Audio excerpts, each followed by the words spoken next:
এই মুহূর্তে হয়তো তুমি নিজের লাইফে অনেক কষ্ট হয়ে আছো। তোমার লাইফে এমন কিছু প্রবলেমস চলছে যেখান থেকে তোমার মনে হচ্ছে যে তুমি আর বেরোতে পারবে না। অনেক চেষ্টা করছো কিন্তু লড়তে পারছো না। কিন্তু আমি তোমাকে বলছি যে তুমি লড়তে পারবে, আর তুমি নিজে একা লড়ে এই কষ্টের থেকে বেরিয়ে আসতে পারবে।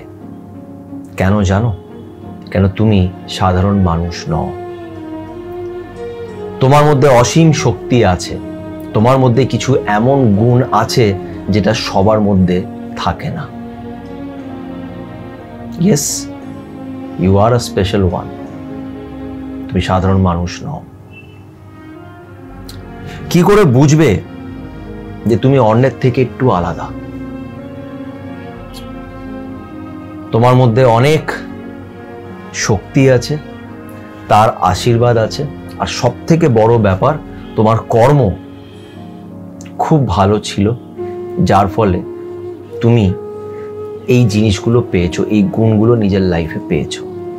আজকে এই নিয়েই চর্চা করব। আজকের ভিডিওটা কিন্তু খুব ইম্পর্টেন্ট।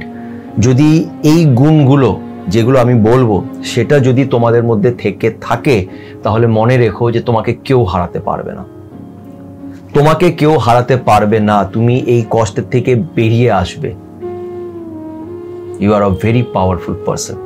আজকের ভিডিওটাকে এন্ড অবধি দেখো, এবং একটা ছোট্ট রিকোয়েস্ট করবো, যারা যারা এখন পর্যন্ত আমার চ্যানেল সাথে সুমন্তকে সাবস্ক্রাইব করনি, তারা প্লিজ একটু আমার চ্যানেলটাকে সাবস্ক্রাইব করে দিও। এতে আমি অনেক মোটিভেশন পাবো। তো চলো আর সময় নষ্ট না করে আজকের এই ইম্পর্টেন্ট ভিডিওটা শুরু করা যাক।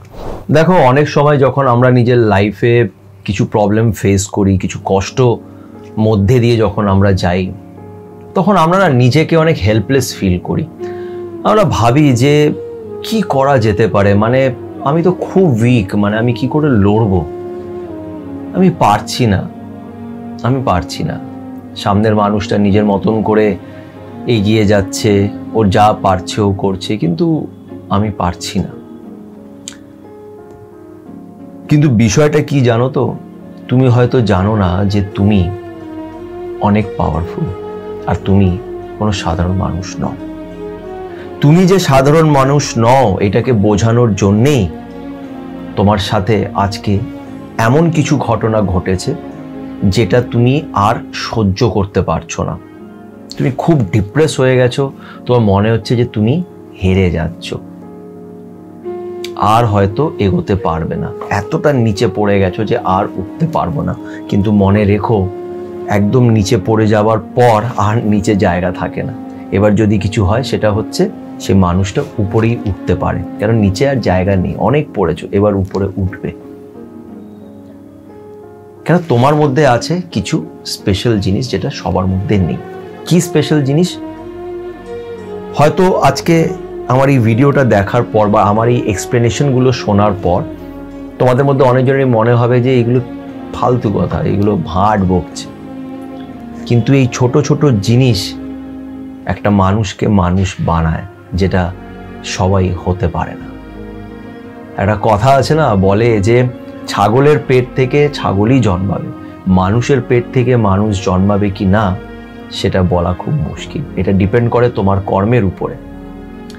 এবার একটা ছোট্ট উদাহরণ দিচ্ছি। একটা মানুষ, আমি তাকে খুব ভালোবেসেছিলাম। আমি তাকে খুব ভালোবেসেছিলাম। এই মানুষটা আমার ভালোবাসা বুঝলো না। প্রথম আমাকে ভালোবাসতো, তারপরে আমাকে অবহেলা করলো। আমার সাথে খুব খারাপ ব্যবহার করতে শুরু করছে, নোংরা ব্যবহার করছে, গালিগালাজ করছে। যে মানুষটা একসময় ভালোবাসা দেখাতো, আজ সে আমায় গালাগালি করছে, ডিসরেসপেক্ট করছে। কিন্তু ও যেটা তোমার সাথে করছে, তুমি কিন্তু ওর সাথে চেয়েও করতে পারছো না, এবং তুমি ওটা কারুর সাথেই করতে পারবে না। যদি এমন চিন্তা ভাবনা তোমার ভেতরে থেকে থাকে যে আমি এটা পারবো না করতে, ও যেমন করছে আমি ওরকম করতে পারবো না, তাহলে বিশ্বাস করো, তুমি সাধারণ মানুষ নও। তোমার মধ্যে এই বুদ্ধিটা আছে যে মানুষের সাথে কেমন ব্যবহার করতে হয়। এই বুদ্ধিটা বিশ্বাস করো অনেকজনের থাকে না, বেশিরভাগ লোকেদেরই থাকে না। তাদের সেই রাইট টাইমটা আসেনি, তাদের এতটা ম্যাচুরিটি নেই যে তারা একটা জিনিসকে with respect and dignity handle করবে। তুমি সেটা করতে পারছো, এটা সবাই পারে না। যদি তুমি এরকম করে থাকো, বিশ্বাস করো উনি তোমার সাথে আছে। আর এটা আমি গ্যারান্টি দিয়ে বলতে পারি, তুমি যতই বলো আমি ভাট বকছি বা যাই বকছি, এটা রিয়ালিটি। তোমার কর্ম ভালো ছিল বলেই তোমাকে ঈশ্বর এতটা বুদ্ধি দিয়েছে। তুমি দেখবে অনেকজন যাদের 40 বছর বয়স, 45 বছর বয়স, বেকার কাজ করেই যাচ্ছে, গালা গালি, এই ওই গসিপ করা, লোকেদের পিছনে লাগা, এই করা সেই করা, তারা করেই যাচ্ছে বিকজ তাদের মাথায় সেই ম্যাচুরিটিটা আসছে না যে আমার এটা করা উচিত না। আরো একটা উদাহরণ দিচ্ছি, অনেকজনকে তুমি দেখবে 30 বছর বয়স, 35 বছর বয়স, তুমি তাকে ফোন করছো, সে ফোনের কোনো জবাব দিচ্ছে না, তোমাকে কল ব্যাকও করছে না। সেগুলো তোমার ভালো বন্ধু, কল ব্যাক করছে না। তুমি তাকে মেসেজ করছো, সে সিন করে ছেড়ে দিচ্ছে, রিপ্লাই করিনি। কেন? এমনি করিনি, মানে শো অফ, অ্যাটিটিউড, অনেক কিছুই হতে পারে, আমি জানি না কেন এরকম করে, আমি জানি না। কিন্তু আমি এটা জানি যে কোনো মানুষই সারাক্ষণ 24 ঘন্টা ব্যস্ত থাকতে পারে না। তো সে যেটা করছে তুমি কখনোই করবে না। তোমাকে কেউ মেসেজ করলে তুমি তাকে রিপ্লাই করবে, তুমি তাকে ফোন কল ব্যাক করবে। এটা একটা কার্সি, এটা হচ্ছে হিউম্যানিটি, এটা তুমি করবে। যদি এরকম তুমি করে থাকো বা তোমার যদি এরকমই চিন্তা ভাবনা থাকে, যেটা আমি বলছি যে আমাকে কেউ কল করলে আমি তাকে কল ব্যাক করবো, এটা তো একটা হিউম্যানিটির ব্যাপার। অ্যাটিটিউড বা শো অফ করে কি হবে? শেষমেশ তো উনিই জাজ করবেন, আর কেউ না। তুমি যদি এটা তোমার মাথায় যদি চিন্তা থেকে থাকে, তুমি যদি এরকমই চিন্তা ভাবনা রাখো, তাহলে বিশ্বাস করো তুমি অসাধারণ মানুষ।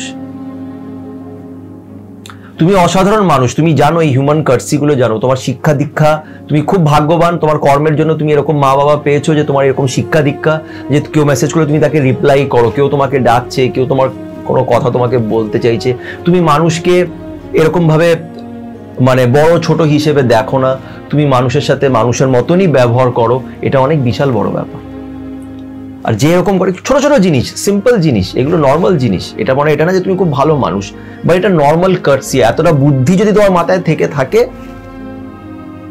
তাহলে you are a different person, you are an unique person, you are a special person.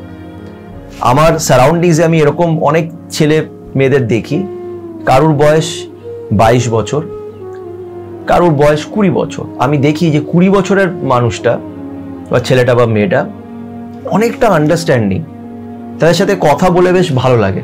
আবার ঠিক 22 বছর, তাদের চেয়ে 2 বছর বড়, কিন্তু তারা বিহেভ করছে একদমই মানে চাইল্ডিশ বিহেভিয়ার। কোনো কথা বললে তারা শুনতে চায় না, ডিসরেসপেক্ট করে, মেসেজ করলে রিপ্লাই করছে না। কত ডিফারেন্স দেখো, বয়সটা প্রায় একই কাছাকাছি, কিন্তু একজন কতটা ম্যাচিওর কিন্তু খালি বয়সের সাথে হয় না, মানুষের শিক্ষা দীক্ষাও অনেক ম্যাটার করে। আর এটা সব কপালের ব্যাপার, এটা হচ্ছে কি বলতো, এটা তোমার কর্মের ব্যাপার। তুমি গত জন্মে যেরকম কর্ম করেছো সেটার অ্যাকর্ডিং তোমার ব্রেনটা খুলবে। তো তোমার যদি ব্রেনটা খুলে গিয়ে থাকে, তোমার যদি মনে হয় যে না, একটা মানুষ আমাকে মেসেজ করেছে, তাকে রিপ্লাই করা উচিত, বা একটা মানুষ যে আমার সাথে এত বাজে ব্যবহার করছে, আমি করব না ভাই, আমি ওরকম ব্যবহার করব না যেরকম ও করছে, যদি এই চিন্তা ভাবনা তোমার মাথায় থেকে থাকে, you are a different person. আর তুমি লাইফে কখনো আটকে থাকবে না, তুমি এই কষ্টের থেকেও বেরিয়ে যাবে। নিজেকে জিজ্ঞেস করো, আমি কি ভুল করেছি? সামনের মানুষটা আমাকে কষ্ট দিচ্ছে, সামনের মানুষটা আমাকে বাজে ভাবছে, বাজে ব্যবহার করেছে, ডিসরেসপেক্ট করেছে, আমাকে অবহেলা করছে, কিন্তু আমি কি করেছি? আমি তো তাকে ভালোই বেসেছি, ভালোবাসা তো কোনো পাপ নয়। আমি তাকে ভালোবেসেছি, আমার তরফ থেকে যাবতীয় আমি যা করতে পারতাম আমি তার জন্য করেছি। সে বুঝতে পারছে না, তাকে এবার ছেড়ে দাও। এটা তার কপাল খারাপ, তার মাথায় এখনো সেই বুদ্ধিটা আসেনি। কেন? তার আগের জন্মে কর্মটা ভালো ছিল না, এখনো সে সেটাই ভুগছে। তুমি দেখছো সে তো খুব এনজয় করছে। দেখো বিষয়টা কি হয় না, তোমার লাইফে তুমি একটা মানুষ পেয়েছো যাকে আমি বলছি সে সাপ, তুমি সেই সাপকে কুকুর বানানোর চেষ্টা করছো, সেটা করে কোনো লাভ নেই, সাপ সাপই থাকবে। তুমি দেখছো ও তো বেশ এনজয় করছে, নিজের লাইফে ভালোই আছে। না, ও সাপ, ও শেষমেশ বিষই দেবে, ওর ভেতরে বিষ আছে। ওর লাইফটা ইটসেলফ টক্সিক, তাই জন্য সে তোমাকেও টক্সিক বানানোর চেষ্টা করে। সে নিজেই নিজের লাইফে এত নেগেটিভ, সে তোমাকে আর কি পজিটিভ রাখবে, তোমাকে আর কি ভালোবাসবে? ভালোই হয়েছে এমন মানুষ গেছে, এটা তুমি আর তোমার ভাগ্য খুব ভালো যে তুমি এরকম নও। নিজের জন্য নিজের উপরে সবসময় গর্ব করবে। আমি বলছি গর্ব করবে যে আমার মাথায় অন্তত এতটা বুদ্ধি আছে যে আমি মানুষটার সাথে কিন্তু এরকম ব্যবহার করব না, আমি এরকম নই, আমি নিজেকে কোনো বড় হনু মনে করি না, আমি সিম্পল থাকি। এটাই আমার জন্য অনেক বড় ব্যাপার যে আমার মাথায় এই বুদ্ধিটা এসছে। আমি রিয়েলাইজ করেছি যে এইগুলো, এই শো অফ করে, এই অ্যাটিটিউড দেখিয়ে, এই স্টাইল মেরে কোনো লাভ নেই। এই চিন্তা ভাবনাটা আমার মাথায় আছে। আমি নিজের লাইফে একটা ছেলেকে দেখেছি, আমার এই পরিচিত, 19 বছর বয়স। ছেলেটা পড়াশোনায় অতটা ভালো নয়, কিন্তু বাড়িতে ওর বাবা নেই, ও দোকান চালায়। মানে আমি দেখেছি, মানে ওর ব্যবহার এত স্মার্ট, এত মানে ভালো ব্যবহার, এত স্মাইল করে কথা বলে না, লোকেরা ওর দোকানেই যায়। 19 বছরের ছেলে, কিন্তু ওর ব্যবহারটা এতটা ভালো, কোনো স্টাইল নেই, কিছু নেই, একটুখানি সামান্য পেট বেরিয়ে আছে, বেশ মোটা সোটা, কিছু না, নর্মাল একটা টি শার্ট পরে আসে, নিজের কাজ করে। আর কথাবার্তা কি সুন্দর কথাবার্তা। দেখো 19 বছরের একটা ছেলে, বাবা কম বয়সে মারা গিয়েছে, জানে যে ব্যবসাটাকে এগিয়ে নিয়ে যেতে হবে, সুন্দর কাজ করছে। লাইফে কি বলবো, আমরা বেশিরভাগ মানুষই না লাইফটাকে অনেক কমপ্লিকেটেড বানিয়ে ফেলি। তো ঠিক আছে, যে বানায় না, যে লাইফটাকে সিম্পল ভাবে লিড করতে পারে, তারা সত্যি অসাধারণ মানুষ, আর তাদের সাথে কখনোই খারাপ হবে না। আজকে তোমার লাইফে এই কষ্টটা হচ্ছে, এই কষ্টটা না হলে তুমি রিয়েলাইজ করবে না যে তুমি কত পাওয়ারফুল। তুমি ওই মানুষটার মতন নও, তুমি ওর মতন কখনো হতেও পারবে না। That is your speciality. তাই নিজের উপরে গর্ব করো আর এগিয়ে যাও, কেন তোমার মধ্যে অনেক ক্যাপাবিলিটিস আছে, অনেক কিছু সামনে অপেক্ষা করছে। লাইফ হঠাৎ করেই পাল্টে যায়, কিছুই পার্মানেন্ট নয়। আজকে এই কষ্ট আছে, কাল থাকবে না। আমাদের লড়ে যেতে হবে, এগিয়ে যেতে হবে। এটাই আমি নিজেকেও বলি, নিজেও চেষ্টা করি, আর আজকে ভিডিওর মাধ্যমে তোমাদের সাথেও শেয়ার করছি। প্লিজ পজিটিভ থাকো। যদি তোমার চিন্তা ভাবনা এরকম পরিষ্কার থেকে থাকে, if you are honest person, তুমি যদি সৎ পথে এগিয়ে থাকো, তাহলে you are a special person. তোমার মাথায় এই বুদ্ধিটা আছে। এটা সবার থাকে না, সবার সেই টাইমটা এখনো আসেনি যে তারা রিয়েলাইজ করবে। তুমি রিয়েলাইজ করেছো, তুমি নিজের লাইফে এই পজিটিভ থাকার চেষ্টা করছো, লড়ছো, এটাই অনেক বড় ব্যাপার। এটাই সবাই পারে না। তো প্লিজ পজিটিভ থাকো, মন খারাপ করো না, সময়ের সাথে সব ঠিক হয়ে যাবে। জাস্ট তোমাকে উঠে লড়তে হবে, লড়তে থাকো, উনি তোমাকে রাস্তা দেখিয়ে দেবে।